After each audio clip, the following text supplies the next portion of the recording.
Dibuka mic-nya Pak.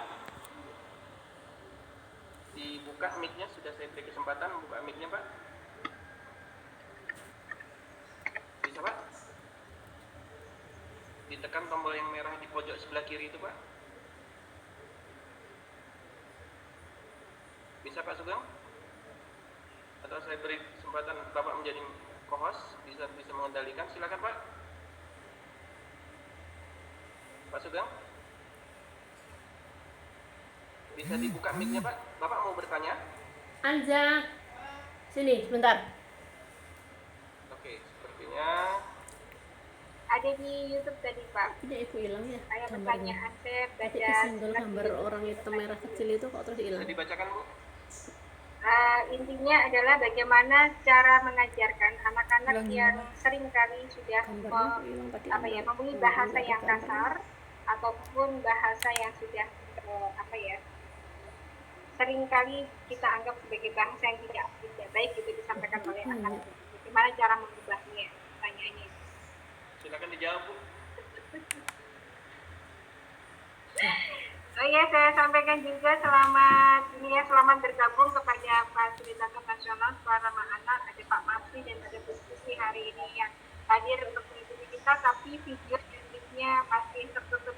Mohon dibuka Pak Masri dan Bu Susi hadir di sini juga untuk kita sama-sama sharing dan berbagi. Nah, alhamdulillah. Terlambat ini saya, terlambat datang ini Bu. Izin untuk menjawab Pak Asyari, bagaimana kita mengubah anak-anak kita yang sudah sering menggunakan bahasa tidak baik atau bahasa kasar. Pertama yang harus kita lakukan adalah kita menilai diri kita dulu. Menilai kita apakah orang dewasa yang berada di sekitar anak itu masih sering menyampaikan bahasa yang tidak baik atau memang sama sekali tidak.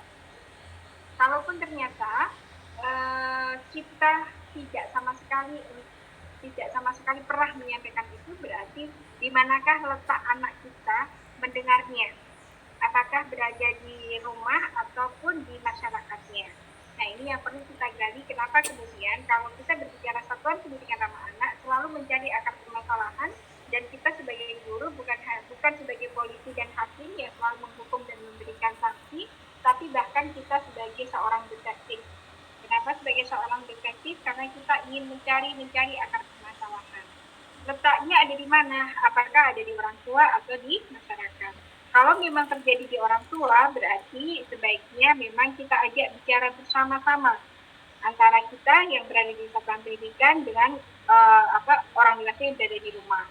Kalaupun ternyata orang yang di rumah menyadari hal tersebut adalah bagian dari perilaku yang sering disampaikan atau bagian dari budaya yang sudah berlaku di rumah, berarti bagaimana cara mengubah dari perilaku pengasuhan oleh keluarga tersebut? Kita berjejaring dengan puspaga yang tadi disampaikan banyak oleh Bu Elvi juga. Kita berjejaring dengan siapa? Dengan lembaga yang memberikan layanan untuk pendidikan keluarga. Siapakah itu? Dengan puspaga. Dan di mana letak puspaga? Ada di Dinas Pemberdayaan Perempuan dan Perlindungan Anak. Artinya kita harus ber-MOU, harus bekerja sama untuk menangani hal-hal tersebut. Kemudian pertanyaannya selanjutnya, apakah anak ini yang selalu menyampaikan bahasa kotor, bahasa kasar istilahnya ya, dia sudah diingatkan berkali-kali tapi masih mengulang-ulang. Kalau ini yang terjadi berarti kita perlu asesmen, karena ternyata anak ini hanya sekali mendengar tapi bahasa itu sering diulang-ulang. Kalaupun itu kemudian terjadi, kita perlu yang namanya asesmen dan observasi. Apa pentingnya atau apa sih alasannya, latar belakangnya, kenapa kita harus melakukan asesmen dan observasi? Karena kita tahu betul tadi yang ada di prinsip KHA, ada di prinsip SRA, bahwa setiap anak memiliki kelangsungan hidup dan tumbuh kembang yang berbeda. Anak yang tidak tuntas di dalam motorik kasar, motorik halus, dan sensor integrasi, ada beberapa hal yang menjadi hambatan kemudian di dalam pemahamannya, dan ada hambatan di dalam tumbuh kembangnya. Salah satunya adalah tumbuh kembang untuk memahami apa yang sebaiknya disampaikan dan apa yang tidak sebaiknya disampaikan. Anak yang mendengar misalkan, kalau anak saya ada satu anak yang namanya anak autis, saya mempunyai 20, sekarang 32 anak Terus patang di satuan pendidikan saya itu mulai ada A sampai Z, mulai dari autis, ADHD, cerebral palsy, Down syndrome, Learner dan lain-lain. Itu anak-anak saya, sehingga anak saya yang autis itu selalu mendengar misalkan gini. Kenapa saya menyebutkan autis dulu? Karena sudah diobservasi ya dan berani menyebutkan. Misalnya gini, ada temennya yang teman reguler, karena anak saya juga ada anak-anak yang dari terminal, anak-anak yang dari anak jalanan, merupakan anak-anak saya, yang lagi kami menjemput di terminal, dan itu menjadi bagian dari anak-anak saya dari persatuan pendidikan. Anak-anak terminal itu bahasanya sama halnya dengan super-super besar, gitu. Wah, bahasanya bahasa Surabaya, bahasanya bahasa kasar, gitu. Nah, anak saya di terminal ini, dengan bahasanya di terminal, dia pernah membawa ke satuan pendidikan ke sekolah kami.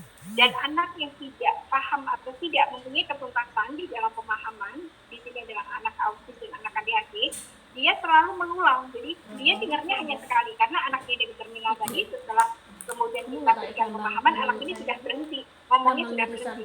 Tapi anak yang autis ini, yang mempunyai hambatan, dia selalu mengulang-mengulang. Nah, ini yang perlu kita cari, karena kalau mengulang-mengulangnya itu bagian dari ketidaktuntasan, berarti butuh diterapi, butuh adanya terapi. Bagaimana misalkan terapinya tidak harus kemudian di psikolog atau di psikiater atau kemudian dibawa permasalahan. Terapi anak yang dalam hanya bahasa mengulang butuh kerjasama antara seluruh orang dewasa di sekitarnya.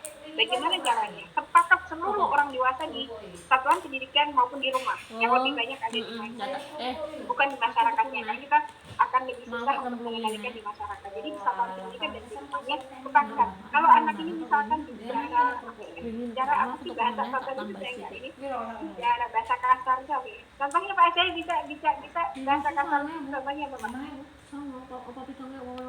Maaf Bu, saya nggak bisa bicara kasar. Contohnya apa sih? Contohnya apa ya bahasa kasar itu? Ya misalkan Jawa Timur banyaknya Bu. Iya, cuma saya nggak biasa menyampaikan. Ya bodoh gitu aja ya, bodoh gitu ya. Bodoh gitu. Dia pernah mendengar kata bodoh. Nah, sehingga komitmen yang dijalani adalah kalau anak ini bicara bodoh misalkan, kita langsung sepakat. Misalkan Pak Asari mendengar tidak baik, jadi bahasanya seperti itu. Kalau ketemu lagi dengan guru lainnya, dia bicara bodoh gitu, terus Bu Susi mendengar, dan itu disampaikan juga oleh Bu Susi, tidak baik, baik ya, baik, baik. Tidak bodoh, no, biasanya itu kita menggunakan bahasa yang paling mudah dia tangkap, no, itu dia sudah tahu. Akhirnya kalau ini sudah terbiasa, dia bahasa kasarnya akan menurun dan akhirnya dia hilang, karena anak-anak ini tergantung dari kita di sekitarnya, itu cara penyampainya bagaimana dan kerjasama dari seluruh orang dewasanya bagaimana, itu akan lebih memudahkan untuk mengubah dari bahasa anak yang biasa menggunakan bahasa tidak baik kemudian menjadi bahasa baik. Contoh lagi misalkan yang paling kita sering jumpai, anak yang tangannya misalkan sering jahil gitu ya, entah itu ngotesin bunga, ngerontokin bunga, atau misalkan coret-coret atau apa, bahasa di kami misalnya ini tangannya untuk baik ya, dan itu disampaikannya bukan hanya saya sebagai kepala sekolah, disampaikannya seluruh semuanya, bahkan seluruh orang tua yang misalkan mengantar itu sudah kita beri itu vocabulary kosakata untuk bahasa positifnya. Jadi kalau melihat anak itu satu saat siapapun yang melihat anak itu kemudian mencolek temennya, langsung kita mohon maaf, tangannya untuk baik ya, tangannya untuk baik ya, ayo tangannya untuk baik, tangannya untuk apa? Untuk baik. Sudah bisa tangannya untuk baik? Sudah. Berarti bagaimana? Baik Bu. Bagaimana? Baik Bu. Berarti tangannya untuk apa? Baik. Harus lebih dari 3-5 kali kita menanamkan itu pada anak kita. Nah, itu bagaimana caranya kita mengubah perilaku bahasa kasar. Kita sendiri harus belajar bahasa positif, kita sendiri harus belajar bahasa efektif, karena jangan sampai kita meminta anak untuk berbahasa baik, tapi ternyata kita sebagai penghalang komunikasi.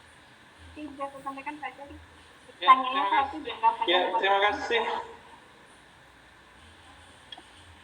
Terima kasih Bu Becky atas jawabannya luar biasa. Bu Susi mau nambahin Bu?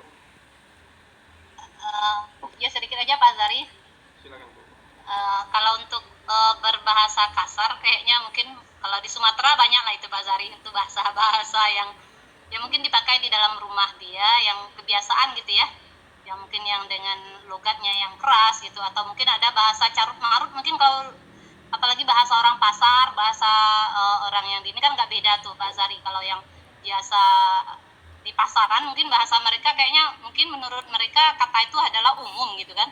Cuman kalau orang dari anak-anak yang mungkin yang bukan keluarganya yang pedagang atau apa mungkin agak ini. Makanya kalau untuk di sekolah itu kalau bisa kita guru yang ini yang apa namanya yang ngasih pembiasaan sama anak Teladan Ibu ya. ya Teladan. jadikan teladan, kita ngomongnya untuk kata-kata ini nak kalau bisa jangan digunakan, untuk kata-kata ini bisanya diberikan dengan model begini gitu ya. Jadi kita mengajarkan untuk mereka untuk tidak apa namanya mengucapkan kata-kata itu untuk di lingkungan sekolah gitu ya. Sesuai dengan konsep SRA nomor 3. Oh iya.